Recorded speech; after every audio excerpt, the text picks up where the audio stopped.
Íncube e súcubo eram expressões usadas na Europa Antiga. Íncubo vem do latim, do verbo incubare, que é ir para dentro. O que se afirmava? Você imagina uma pessoa chega no confessionário, lá século XVI, fala: padre, durante os sonhos eu tô tendo sexo com alguém. Qual a resposta que um religioso daria antes da psicanálise, do Freud? O diabo entrou no teu sonho. Pode. Se o diabo toma uma forma masculina, ele seria chamado íncubo. Se o diabo tomasse uma forma feminina, súcubo. Então ficou essa história de que o diabo poderia entrar num sonho erótico e seduzir a pessoa. Pecar, né? E fazer pecar. Exatamente. Hoje a gente sabe que sonhos eróticos são muito comuns, fazem parte da fisiologia natural e da saúde mental das pessoas. Porém, dentro do contexto espiritual, muitas vezes durante o sono, nessas experiências fora do corpo, podem acontecer assédios espirituais de seres espirituais mais tenebrosos, tentando drenar a energia da pessoa através dessa via. Meio vampiro. E aí ficou essa história de íncubo e súcubo misturada. Me interessa muito isso. Como se proteger desses espíritos ou entidades que sugam aí? Olha, a primeira coisa é a pessoa não evitar qualquer tipo de carência. Isso. Então, se a pessoa ela vai dormir e ela tá carente, Então, a carência abre uma porta. Outro tipo de porta que eu acho muito ruim é o excesso de estímulos durante o dia. Então, a pessoa tá num aplicativo, no WhatsApp, toda hora é fotinha, videozinho. Então, aquilo vai causando certos estímulos ao longo do dia. Quando chegar na noite, ela começa a lembrar o que aconteceu no dia e acaba fazendo certas evocações inconscientes. Então, não é que a pessoa tem que tratar como se fosse um tema proibido. Não posso olhar nada de teor erótico. Não é isso. Isso abre portas e quando acontece, a pessoa fala, pô, que legal, sonhei com a Angelina Jolie. Mas você acorda no que a gente chama de ressaca energética. Você acorda cansado. Exato. Não é uma coisa boa. Você acorda sugado. Então, entendeu? quando você faz viagem astral ou quando o seu espírito está fazendo alguma coisa, cansa o corpo físico. Não, necessariamente não, porque o corpo não está queimando caloria enquanto você está fora. Por que você sente cansado? Mas o que acontece? Tudo é energia. Então, se você é drenado energeticamente ali, essa sensação tua vem para dentro do corpo que psicossomaticamente reflete aquilo. Fisicamente. Então a saída do corpo, a gente fala que é um fenômeno interessante, mas ele não é nem positivo nem negativo, ele é neutro. Ele pode te ajudar para uma série de coisas, como perder o medo da morte, e uma série de outras vantagens, como pode também ter esses pequenos inconvenientes como esse. Depende de como a pessoa vai usar. Por que perder o medo da morte? Por entender que tem outro... Exato. O fato de você dizer assim, olha, existe vida após a morte ou não? Que a gente sempre debate isso. Exato. Não voltou ninguém de lá para falar. Então, na verdade, voltou. É isso que a gente vive batendo na tecla. As EQMs são a evidência de falar. Isso. Mas digamos que você tenha, Vilela, uma oportunidade de se perceber lúcido, pensando e raciocinando, olhando o seu corpo deitado na cama, por exemplo. Muitas pessoas ficam chocadas, até acham que morreram, porque ela fala, peraí, eu estou vendo meu corpo na cama e eu estou aqui pensando e tendo emoções. Ou euforia, medo, uma certa indiferença.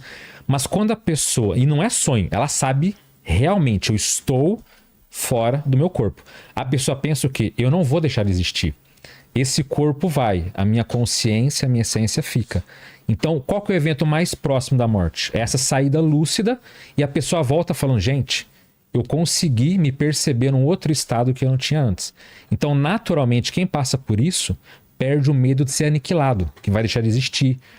Então, na prática, a pessoa vai ficando mais segura, mais confiante e melhora uma série de coisas, né? E outra coisa, viu, Vilela, que é importante a gente falar, existe um medo de morrer que é instintivo, biológico, diante do perigo. Esse aí é normal. É genético. E existe um medo inoculado na mente, que é o conceito da morte. O que a gente criou no imaginário popular?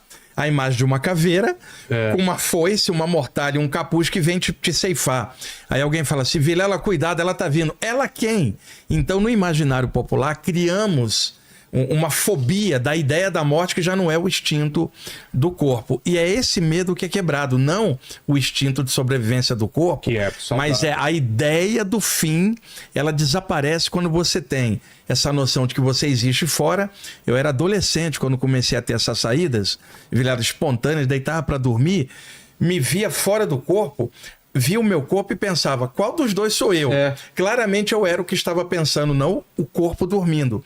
deixa eu mexer as mãos, mexia essas. Mas na as do primeira corpo. vez que aconteceu, você devia ter ficado assustado. Eu fiquei assustado a primeira vez, porque eu não sabia Achou o que, que que tinha era. morrido, ou não? E era década de 70, não tinha informação, né? Eu comecei a achar que eu tava morrendo, cara. E como não tinha ninguém para conversar e nada para ler, foi a própria experiência acontecendo espontaneamente que foi me mostrando que era algo real, né? Eu comecei a me acostumar com aquilo ali e fui deixando acontecer. Foi aí que eu comecei a descobrir as sensações que dava, como a paralisia do sono, a sensação de falsa queda, quando você está cochilando, dá um solavanco, que o Homer tem, sensação de dilatação da aura, né, Alexandre? Sensação de balonemã, de inflar. Eu comecei a me acostumar com essas sensações e quando eu tinha 19 anos no Rio de Janeiro, eu comecei a dar palestras, cara. Eu tô com 63, esses anos todos... Pô, não parou. Falando, porque muitos outros jovens também têm essa experiência. Mas vamos falar da tua experiência. Quando começou... O que você fez? Vou tentar entender, Eu não tinha alternativa, porque eu não tentava nada, eu deitava para dormir, Vilela, e acordava nesta condição. Eu tinha um amigo de 15 anos que era católico. Mas você conseguia sair do seu quarto e ir para outro lugar? Sim, sim. E esse meu amigo, eu contei para ele que eu tava tendo saídas do corpo. Ele fez assim o sinal da cruz. Falou assim, Wagner, você é o meu melhor amigo. Eu não sabia que você mexia com bruxaria. Olha como era aquela época, né? Hoje em dia esse amigo estuda as saídas do corpo comigo, porque ele começou a ter também. Então, todo mundo consegue? Não, porque a capacidade é latente de todo mundo, mas algumas coisas travam. A melhor delas é o medo. Por exemplo, o medo acelera o metabolismo e evita...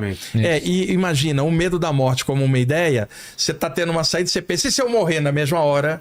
Trava. Então as pessoas têm medo do velho do saco embaixo da cama, medo do diabo, medo de espíritos. Nós estamos cheios de medo por condicionamento e isso tudo causa um retesamento, um bloqueio para uma capacidade que era para estar mais desenvolvida em todo mundo.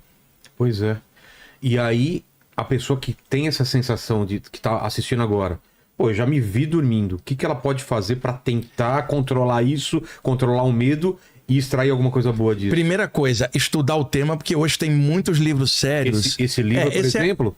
Esse é um dos que eu lancei, ele tem 58 imagens coloridas. Comigo, né? É para você, tá autografado, das saídas do corpo no meio. É um guia de turismo espiritual. Não é? Você lembra aquele guia Rex? Tá lembrado? Sim. Ele foi feito para isso e no final tem bibliografia para outros autores, para a pessoa estudar e ter visão de conjunto, né? Então, o primeiro passo é estudar o tema para ela entender o que tá rolando com ela. Aqui, por exemplo, densidade do cordão de prata, o que você fala? É simplesmente esse feixe de energia, quando a distância entre o corpo espiritual e o corpo humano é pequena, ele é mais denso. Quanto mais a pessoa vai longe, ele tende a sutilizar. Tipo, como se esticasse. Não é esticar, mas é a mudança perto do corpo, a energia é muito mais densa. A outra ponta, na parte sutil, muito mais sutil. O quão longe dá pra ir? Não tem essa medida. Não é uma coisa de elástico que vai...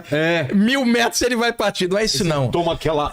Sabe quando você tenta puxar o fio? Eu dei o exemplo da coleira, né? Chegou a coleira no final. Não tem isso? Só que o pessoal fala assim, mas o cordão de prata pode ser que, pelo nome cordão, ele pode arrebentar. Eu não volto pro corpo. Não é o cordão. Isso daí. Tem nada a ver. O nome é metáfora. Estado catatônico porque arrebentou. Não é verdade, não. Esses medos que colocam que a experiência é perigosa, justamente quem não entende que ele é natural, acontece todo dia, toda noite. E o difícil é que nem ele falou, é você até ficar fora do corpo. Você teve medo, você volta. Você ficou eufórico. Qualquer emoção. Você... puxa você automaticamente. Inclusive felicidade. Nossa, consegui. Você volta.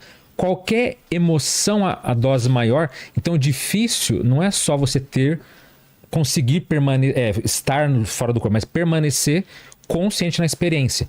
No caso que a gente vai falar depois de experiências de acidente, é um pouco diferente. Mas no geral, espontânea ou induzida, a emoção tem que ter uma gestão muito bem feita para não ter algum tipo de prejuízo e perder a experiência.